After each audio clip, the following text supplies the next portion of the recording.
Welcome to the Home Like Stories channel. Don't forget to subscribe. It will be interesting. And we begin. Story 1. The Love Letter That Never Arrived. I had always believed that fate had a cruel sense of humor.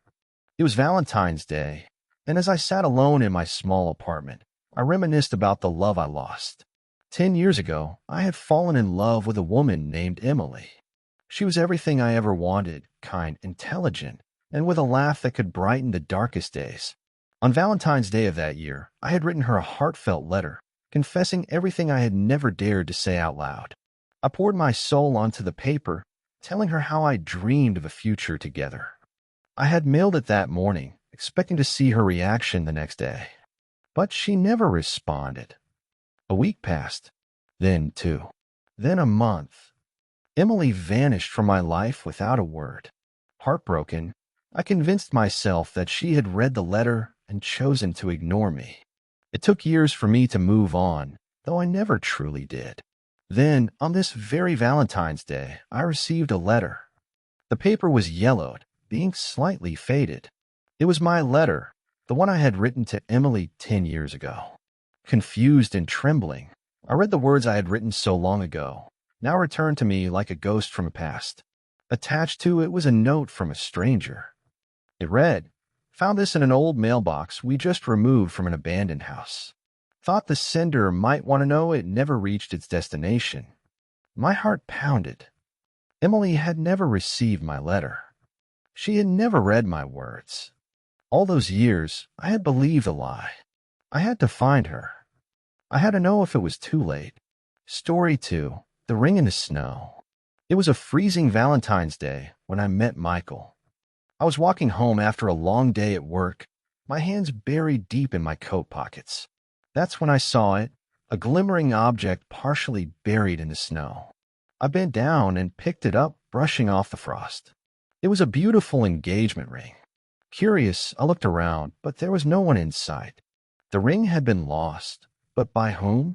I turned it over and noticed an inscription on the inside. Forever, Something inside me told me I had to find the owner. I posted a picture online describing where I had found it. Within hours, my post had hundreds of shares, people eager to reunite the ring with its rightful owner. The next day, a woman named Lisa contacted me. She was in tears, saying the ring had belonged to her late husband, Mark. He had proposed to her with it on Valentine's Day 10 years ago. A few weeks ago, she had gone to visit his grave, and the ring must have slipped from her hand into the snow. She thought she had lost it forever. When I returned the ring to her, she hugged me so tightly I could barely breathe. "This means everything to me," she whispered.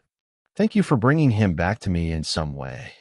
And just like that, on a day meant for love, I witnessed a different kind of love, the kind that never fades, even after death. Story 3. The Stranger on the Train. I never believed in love at first sight. That was until I met her. It was Valentine's Day, and I was taking the evening train home, exhausted from another lonely year. I had resigned myself to the fact that love wasn't meant for me. Then she sat down across from me. She had striking green eyes, a warm smile, and an air of quiet confidence. We made eye contact, and for some reason I felt compelled to speak. "Riding alone on Valentine's Day?" I asked, forcing a chuckle. "Maybe I was waiting for a stranger to ask me that," she replied, smiling. We talked for the entire ride. About books, about places we wanted to visit, about love and heartbreak. It felt as if I had known her forever. As my stop approached, I hesitated. I wanted to ask for her number, but something held me back. Maybe fear. Maybe doubt.